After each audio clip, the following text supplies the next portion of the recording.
இன்னைக்கு லைவ் வேற லெவல்ல போய்கிட்டு இருக்கு. விக்ரமோட அப்பெல்லாம் பேசவே மாட்டார் அப்படின்னு தான் நினைச்சேன். ஆனா போடுற பால் எல்லாத்துலயும் சிக்ஸ் அடிக்கிறாருன்னா பாத்துக்கோங்களேன். எனக்கு தெரிஞ்சு இந்த வாரம் ஃபுல்லா வீட்டுக்கு வர எல்லார்கிட்டயுமே மாயா மன்னிப்பு கேட்பாங்க அப்படின்னு நினைக்கிறேன். அந்த அளவுக்கு சம்பவம் பண்ணி வச்சிருக்காங்க. வரவங்க எல்லாம் கிழிச்சு எடுக்கிறாங்க. அதுவும் இல்லாம பிக் பாஸ் வேற வந்திருக்கக்கூடிய ஆட்களுக்கு ஒரு டாஸ்க் வச்சிருக்காப்ல. சோ அதுல யார் ஜெயிச்சாங்க என்ன அப்படிங்கறத பத்தி எல்லாத்தையும் இந்த வீடியோல பாத்திரலாம். ஒரு சின்ன அன்சைட் வீடியோ அப்படின்னு வச்சுக்கோங்களேன். பட் வீடியோக்குள்ள போறதுக்கு முன்னாடி நான் உங்ககிட்ட ரெக்வஸ்டா கேட்கறதெல்லாம் ஒண்ணே ஒண்ணுதான். வீடியோ பாக்குற எல்லாரும் மறக்காம லைக் பண்ணிட்டு எத்தனாவது லைக் அப்படிங்கறத கமெண்ட்ல மென்ஷன் பண்ணுங்க. இப்போ நான் டைரக்டா சம்பவங்களுக்குள்ள போறேன். முதல்லயே 2 பேரண்ட்ஸ் வந்துட்டாங்க. அத பத்தி நான் முன்னாடி வீடியோல போட்டிருப்பேன். அதுல அர்ச்சனாவோட அப்பா வேற லெவல்ல தக் லைஃப் கொடுத்தாப்ல. எல்லாரையும் வச்சு கீழே கீச்சு விட்டாப்ல. கடைசியா இந்த இடத்துல அர்ச்சனாக்கு அட்வைஸ் பண்ணிட்டு இருந்தாரு. நீ விசித்ரா கூட சண்டை போட்டு அந்த ஒரு வாரம் தனியா போன பத்தியா, அதுதான் உனக்கு பேக் ஃபயர் ஆயிடுச்சு. அப்புறம் அந்த விக்ரம் பையன் கிட்ட கூட அந்த காஃபிக்காக நீ சண்டை போட்டுருக்க தேவையில்ல. இந்த மாதிரி சின்ன சின்ன மிஸ்டேக்ஸ் எல்லாம் உங்ககிட்டயும் இருக்கு, அதை மட்டும் திருத்திக்கோ அப்படிங்கிற மாதிரி அட்வைஸும் பண்ணிட்டு இருந்தாப்ல. மாயாலாம் ஒரு ஓரமா போய் உக்காந்துட்டாங்க. இதுக்கு மேல ஒம்பே வேணாண்டா அப்படிங்கிற மாதிரி. அதுக்கப்புறம் தான் அடுத்த ஆளோட என்ட்ரி உள்ள. அதாவது நம்ம விக்ரமுடைய அப்பா அம்மா 2 பேருமே உள்ள வந்தாங்க. நான் கூட வந்தவங்க சைலண்டா இருப்பாங்க அப்படிங்கிற மாதிரி தான் நினைச்சேன். கொஞ்ச நேரம் அப்படிதான் இருந்தாங்க. பையன் கிட்ட ஜாலியா பேசிக்கிட்டு நீ நல்லா விளையாடுறப்பா, இதே மாதிரி விளையாடு அப்படிங்கிற மாதிரி சொல்லிட்டு இருந்தாங்க. இதுக்கு நடுவில் அவங்க அப்பா ஒரு விஷயத்த போட்டு உடச்சிட்டாரு. என் பையன் இதுக்குள்ள இருக்கிறதுக்கு அதிர்ஷ்டம் தான் காரணம், ஆனா அது அவனுடைய அதிர்ஷ்டம் கிடையாது.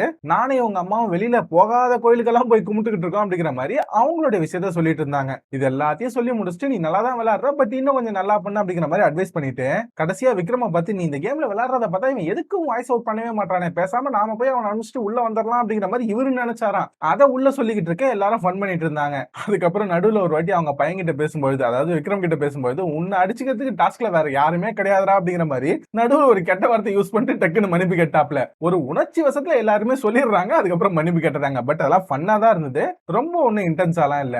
அதுக்கப்புறம் இவங்க எல்லாம் ஒன்னா உட்காந்து பேசும்போது மாயா கம்முன்னு அந்த சைடு போயிருப்பாங்க. விக்ரம் தான் மாயா இங்க வாங்க எங்க அப்பா அம்மா கிட்ட பேசுங்க அப்படின்னு சொல்லி கூப்பிடும்போது உங்க பையன் ரொம்ப நல்ல பையன் அப்படிங்கிற மாதிரி மாயா சர்டிபிகேட் கொடுக்க அவங்க அப்பா கம்முன்னு இல்லாம எனக்கு நல்லா தெரியும் என் பையனை பத்தி, நீங்க தான் பின்னாடி பேசுறீங்களே, முன்னாடியே நல்லா வச்சு செய்றீங்க பின்னாடியே நல்லா வச்சு செய்றீங்க அப்படின்னு சொல்ல மாயா உடனே ஐயா மன்னிச்சிருங்கயா அப்படிங்கிற மாதிரி சாரி கேட்க, நான் ஒண்ணு கமல் சார்லாம் கிடையாது சொன்னதை கேட்டு அப்படியே அமைதியா போறதுக்கு, நான் 24/7 பாக்குறேன் எனக்கு எல்லாமே தெரியும் அப்படிங்கிற மாதிரி போற போக்குல கமல் சாருக்கும் ஒரு குத்து, இந்த சைடு மாயாக்கும் ஒரு குத்து. மாயா அவ்வளவுதான், ஐயா இவர் இருப்பாரா இல்ல போவாரா, நான் போய் வேலையை பாக்குறேன் அப்படிங்கிற மாதிரி கண்டுகிட்டாங்க. விக்ரமே ஒரு நிமிஷம் ஷாக் ஆயிட்டாப்ல. இதுக்கு நடுவில் அவங்க அப்பா கேமரா முன்னாடி போய் நின்னு ஐயா என்ன வேணா ஒரு வாரம் இந்த வீட்டுக்குள்ள விடுங்க, எல்லாரையும் வச்சு சென்று போறான் அப்படிங்கிற மாதிரி சொல்லிக்கிட்டு இருக்காப்ல. இதுக்கு நடுவுல ஒரு வார்த்தை வேற, நானே என் பையன் மாதிரி தான், ஆனா நானும் அவன மாதிரியே உள்ள இருந்தேன் அப்படின்னா சும்மா இருக்கேன் அப்படின்னு சொல்றீங்க, நான் யாரு அப்படிங்கறத ஓரளவுக்கு காமிச்சிட்டு போறேன் அப்படின்னு சொல்ல ஹவுஸ்ல இருந்த எல்லாருமே சிரிக்கிறாங்க. இவர் வந்ததுல இருந்து தக்கு மேல தக்கு கொடுத்துக்கிட்டே இருக்காப்ல.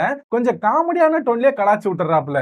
அதே மாதிரி விக்ரமோட அம்மா ஒரு விஷயத்த சொல்லிட்டாங்க, இதை பாருப்பா கமல் சார் சொன்னதுக்கு அப்புறம் உங்ககிட்ட வந்து எல்லாரும் சாரி கேட்கறாங்க, அப்படிலாம் உன்னை யாரையும் பேச விடாது, அவங்க சொல்ற சாரியும் தப்பா தான் இருக்கு அப்படிங்கிற மாதிரி இவங்க சொல்லிட்டாங்க. அது மட்டும் இல்லாம விஷ்ணு கிட்டயும் கொஞ்சம் ஜாக்கிரதையா இரு அப்படிங்கறத கொஞ்சம் பூடகமா சொன்னாங்க. இதுக்கப்புறம் பிக் பாஸ் ஒரு டாஸ்க் கொடுத்தாப்ல, இந்த வீட்ல இருக்க எல்லாரும் சேர்ந்து விளையாடணும். அதாவது புதுசா வந்தாங்க இல்லையா அந்த பேரண்ட்ஸ், அவங்க மட்டும் 2 டீமா பிரிஞ்சுக்கணும். ஒரு டீம் வந்து ஸ்மால் பாஸ்க்கு, ஒரு டீம் வந்து பிக் பாஸ்க்கு அப்படின்னு விளையாடணும். அதுல இந்த இடத்துல மாயாவை தான் டீம் பிரிக்க சொல்லி நடுவரா போட்டிருப்பாரு பிக் பாஸ். மாயாவை பத்தி தான் உங்களுக்கு தெரியுமே, ஹஸ்பண்ட் அண்ட் ஒய்ஃபா வந்தவங்க எல்லாத்தையும் தனித்தனியா பிரிச்சு ஒரு ஒரு டீமா போட்டாங்க. நம்ம விக்ரமோட அப்பா ஏற்கனவே ஃபன் மூட்ல இருந்தாப்ல, எதுக்கு இந்த மாதிரி ஜோடியா வந்த எல்லாரையும் பிரிக்கிறீர்கள் அப்படிங்கிற மாதிரி சுத்த தமிழ்ல இவர் கேட்க, அதுதான் என் வேலை அப்படிங்கிற மாதிரி இவங்க சொல்ல, அவர் உடனே இந்த வீட்டுல ஃபுல்லா நீங்க இததான் பண்ணிக்கிட்டு இருக்கீங்க, ஜோடிகளை பிரிச்சுக்கிட்டே இருக்கீங்க அப்படிங்கிற மாதிரி காமெடியாவே ஃபன் பண்ணி விட்டாப்ல.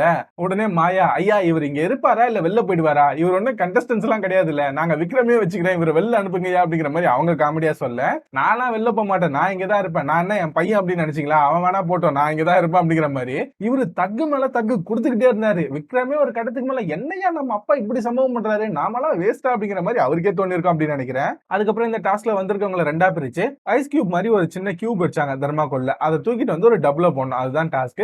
2 சைடும் பிரிஞ்சு விளையாடுங்க அப்படிங்கிற மாதிரி சொல்லிட்டாங்க. அர்ச்சனாவுடைய அப்பா, பூர்ணிமாவுடைய அம்மா, விக்ரமனுடைய அம்மா, இவங்க 3 பேர் ஒரு டீம்ல இருந்திருப்பாங்க. மத்த 3 பேர் ஒரு டீம். இவங்க டீம் ஜெயிச்சிருக்கும். ஜஸ்ட் ஒரு கியூப் மட்டும் மிஸ் ஆயிருக்கும்னு வச்சுக்காங்களேன். சோ இவங்க ஜெயிச்சதுக்கு அப்புறம் விக்ரமோட அப்பா சும்மா இல்லாம அந்த கரண்டியை எடுத்துக்கிட்டே ஒழுங்கா விளையாடுவியா விளையாடுவியா அப்படிங்கிற மாதிரி சும்மா காமெடியா துரத்திக்கிட்டே அடிச்சாதுன்னு வச்சுக்காங்களேன். ஆனா இன்னைக்கு வரவங்க எல்லாம் சம்பவம் பண்றாங்க. சத்தியமா சொல்றேன், நான் நிக்சனுடைய அப்பாவோ இல்ல பூர்ணிமாவுடைய அம்மாவோ தான் சம்பவம் பண்ணுவாங்க அப்படின்னு நினைச்சேன். பட் அவங்க எல்லாம் லைட்டா தான் பண்ணாங்க. விக்ரமோட அப்பா பொழந்து கட்டுறாப்ல, அர்ச்சனாவுடைய அப்பா சொல்லவே தேவையில்ல, எல்லாத்தையும் போட்டு வாங்கு வாங்குன்னு வாங்கிட்டாப்ல. சோ இப்போதைக்கு இதுதான் லைவ்ல நடந்திருக்கு. இப்ப எல்லாரும் ஒண்ணா உட்காந்து ஜாலியா சாப்பிட்டுட்டு இருக்காங்க. இதுக்கப்புறம் என்ன நடக்க போகுது அப்படின்னு தெரியல. மேபி ஈவினிங் போல இவங்க எல்லாரும் அனுப்பிச்சிருவாங்க அப்படின்னு நினைக்கிறேன். நாளைக்கு யார் யார் உள்ள வர போறாங்க அப்படின்னு தெரியல. மேபி நாளைக்கு எனக்கு தெரிஞ்சு விசித்ராவுடைய ஃபேமிலி உள்ள வரதுக்கு வாய்ப்பு இருக்கு, நிக்சனுடைய அப்பா உள்ள வரதுக்கு வாய்ப்பு இருக்கு. சோ வெயிட் பண்ணி பார்க்கலாம். ஆனா மாயாலாம் டோட்டல் ஆஃப், வரவங்க போறவங்க எல்லாம் நம்மள அடிக்கிறாங்களே அப்படிங்கிற மாதிரி ஒரு ஓரமா தான் இருக்காங்க. கொஞ்சம் பதுங்கி பதுங்கி தான் இருக்காங்க. சோ வரவங்க எல்லார் கால்லயும் விழுந்துருவாங்க போல. நீங்க லைவ் பாக்குறீங்க அப்படின்னா உங்களுக்கு எது பிடிச்சிருக்கு அப்படிங்கறத மறக்காம கமெண்ட்ல சொல்லுங்க. அது மட்டும் இல்லாம இவ்வளவு தூரம் வீடியோ பார்த்து எல்லாரும் போற பக்கத்துல ஒரு லைக்கை போட்டு போனீங்க அப்படின்னா எனக்கும் நல்லா இருக்கும். மறக்காம அதையும் பண்ணுங்க. நான் அடுத்த வீடியோல உங்க எல்லாரையும் மீட் பண்றேன். Until then, bye bye. Thank you guys.